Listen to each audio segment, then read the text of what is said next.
अस्सलामुअलैकुम। Chemistry science में खुश आमदीद। हमने कई एक वीडियोस में हाइब्रिडाइजेशन पर बात की।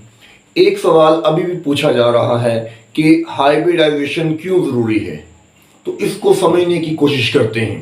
देखें, जब हम बात करते हैं वीबीटी की, तो वीबीटी हमें ये कहती है कि सिर्फ और सिर्फ वो वाले ऑर्बिटल जिनको हम पार्शियली फिल्ड ऑर्बिटल कहते हैं और वो वैलेंस शेल के अंदर प्रेजेंट होते हैं, वो वाले ऑर्बिटल सिर्फ बॉन्ड बनाने में हिस्सा ले सकते हैं।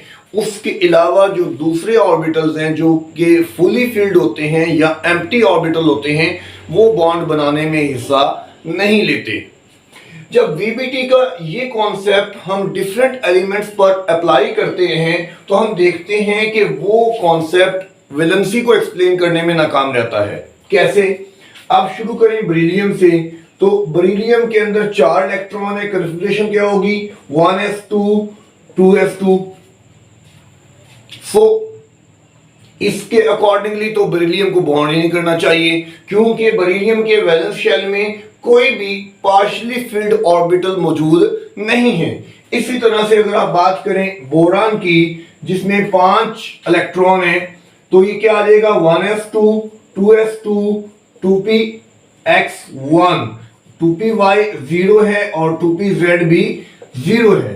सो इस कॉन्फ़िगरेशन के अकॉर्डिंगली बोरान को सिर्फ एक बॉन्ड करना चाहिए, जबकि हम देखते हैं कि बोरान जो है वो आमतौर पर 3 बॉन्ड करती है।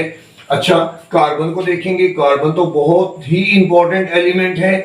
तो ये क्या है? 1s2 2s2 2px 2py और 2pz। ये एक इलेक्ट्रॉन, यहां पे कोई इलेक्ट्रॉन नहीं है। सो कॉन्फ़िगरेशन के अकॉर्डिंगली कार्बन को सिर्फ और सिर्फ 2 बॉन्ड करने चाहिए, लेकिन हम जानते हैं कि कार्बन जो है वो 4 बॉन्ड करती है, 2 बॉन्ड नहीं करती। तो प्रॉब्लम यहां से शुरू होता है कि वीबीटी एलिमेंट की वैलेंसी को एक्सप्लेन नहीं कर पाती। तो कुछ लोगों का ख्याल है कि इसलिए हाइब्रिडाइजेशन जरूरी है। नहीं, इसका एक सॉल्यूशन और भी है। वो क्या है? वो है एक्साइटेशन।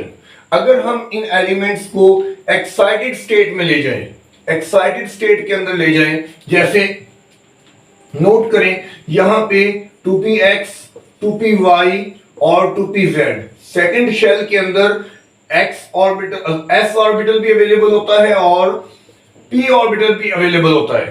तो अगर हम एक्साइटेड स्टेट में ले जाएं बेरिलियम को, बोरान को, कार्बन को, तो आप देखिए कि वैलेंसी एक्सप्लेन की जाती है। कैसे? ये देखिए, यहां से एक इलेक्ट्रॉन आप यहां ले आए तो वैलेंस शेल कॉन्फ़िगरेशन क्या हो जाएगी? 2s1 2px1।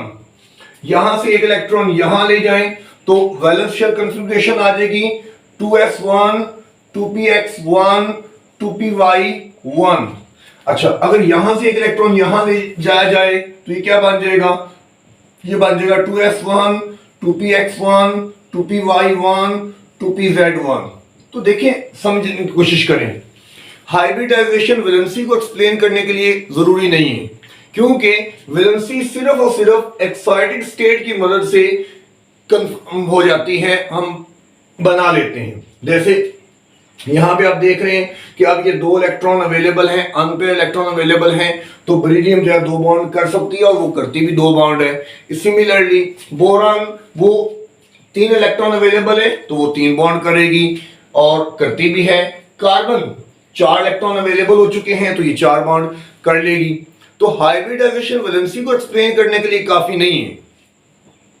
तो हाइब्रिडाइजेशन फिर किस काम आती है, ये अगले स्टेप पे हम इसको एक्सप्लेन करना चाहते हैं। तो देखिए जरा, अगर हम इस कॉन्फ़िगरेशन की मदद से बॉन्डिंग करवाएं तो नोट करेंगे कि s ऑर्बिटल और p ऑर्बिटल में फर्क होता है। s ऑर्बिटल स्फेरिकल सिमेट्रिकल होता है, ये नियर टू द न्यूक्लियस लाई करता है, जबकि p ऑर्बिटल जो है ये डंबल शेप होता है और कंपैरेटिवली लार्जर साइज का होता है, अवे फ्रॉम द न्यूक्लियस होता है।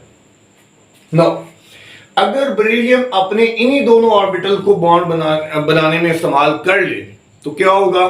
एक बॉन्ड छोटा बनेगा और एक बॉन्ड उसकी लेंथ ज्यादा होगी। ये बात क्लियर करें। कैसे? कि जो s ऑर्बिटल का बॉन्ड होगा, क्योंकि s ऑर्बिटल खुद जो है वो spherical symmetrical near to the nucleus रहता है, इसलिए वो जो बॉन्ड बनेगा that will be the shorter bond.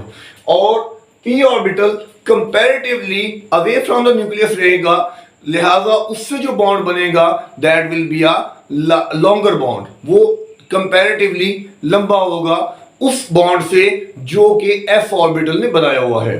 तो ये कॉन्सेप्ट क्लियर हो जाना चाहिए। अच्छा, अब ये दो बॉन्ड जो बनेंगे, ये दो बॉन्ड जो हैं ये अलग अलग होंगे, एक छोटा होगा और एक बड़ा होगा। लेकिन जब हम बेरिलियम क्लोराइड की बात करते हैं तो बेरिलियम क्लोराइड में दोनों बॉन्ड की लेंथ सेम होती है, एंगल 180 होता है और दोनों बॉन्ड्स की लेंथ आपस में एक जैसी होती है, किसी की लेंथ छोटी या किसी की लेंथ बड़ी नहीं होती। सिमिलरली बोरान को देखेंगे तो बोरान में s ऑर्बिटल जो बॉन्ड बनाएगा ये शॉर्टर बॉन्ड होगा, जबकि p ऑर्बिटल px और py जो बॉन्ड बनाएंगे ये लॉन्गर बॉन्ड होंगे, इनकी लेंथ ज्यादा होगी। मोर ओवर s ऑर्बिटल चले स्फेरिकल सिमेट्रिकल होता है, लेकिन p ऑर्बिटल जो है ये perpendicular to the each other होते हैं। लिहाजा जब बोरान बॉन्ड करेगा तो बोरान के बॉन्ड करने की वजह से जो फाइनल कंपाउंड बनना चाहिए उसमें एंगल जो है वो 90 डिग्री का बनना चाहिए। s ऑर्बिटल एंगल में पार्टिसिपेट ही नहीं करेगा, हाँ p ऑर्बिटल जो है वो एंगल में पार्टिसिपेट करेगा और उसमें आप देख सकते हैं कि 90 डिग्री का एंगल जो है वो बनना चाहिए। लेकिन हम देखते हैं बोरान के कंपाउंड्स को कि बोरान के कंपाउंड के अंदर जो एंगल है वो 120 डिग्री का होता है। मोर ओवर बोरान के जो तीनों बॉन्ड होते हैं उनकी लेंथ सेम होती है। चलते चलते आए कार्बन की तरफ चलते हैं, देखते हैं कार्बन क्या कर रही है। कार्बन भी इस कॉन्फ़िगरेशन के अकॉर्डिंगली जब 4 बॉन्ड करेगी तो कार्बन की जो 4 बॉन्ड होंगे उनमें से एक कंपैरेटिवली स्मॉलर होगा, जबकि बाकी तीनों जो हैं वो इक्वल लेंथ के होंगे और उस एक बॉन्ड की निस्बत लॉन्गर होंगे। तो क्या होगा, इसके अलावा एंगल भी यहां पे वही होगा जो यहां पे है, क्योंकि px, py और pz ये म्यूचुअली परपेंडिकुलर होते हैं, इनमें 90 डिग्री का एंगल ही पाया जाता है। सो यहां एंगल 90 डिग्री का होगा, 3 बॉन्ड जो है वो सेम लेंथ के होंगे और चौथा बॉन्ड जो है वो डिफरेंट लेंथ का होगा। लेकिन एक्चुअली ऐसा नहीं होता।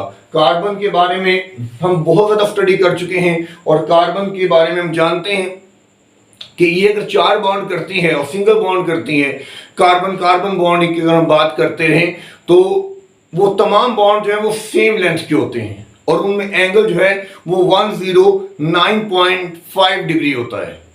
सो हाइब्रिडाइजेशन का रोल यहां पे आता है। हाइब्रिडाइजेशन इस चीज को एक्सप्लेन करती है कि वैलेंसी 4 कॉन्फ़िगरेशन से समझ आती है, लेकिन ये 4 वैलेंसी जब मॉलिक्यूल बनाने में इस्तेमाल होगी तो फिर उसमें हाइब्रिडाइजेशन को इंक्लूड करना लाजिम है। अगर हम हाइब्रिडाइजेशन को इंक्लूड नहीं करेंगे तो हम बनने वाले मॉलिक्यूल के अंदर बॉन्ड लेंथ को और जो शेप है उसको एक्सप्लेन नहीं कर सकते।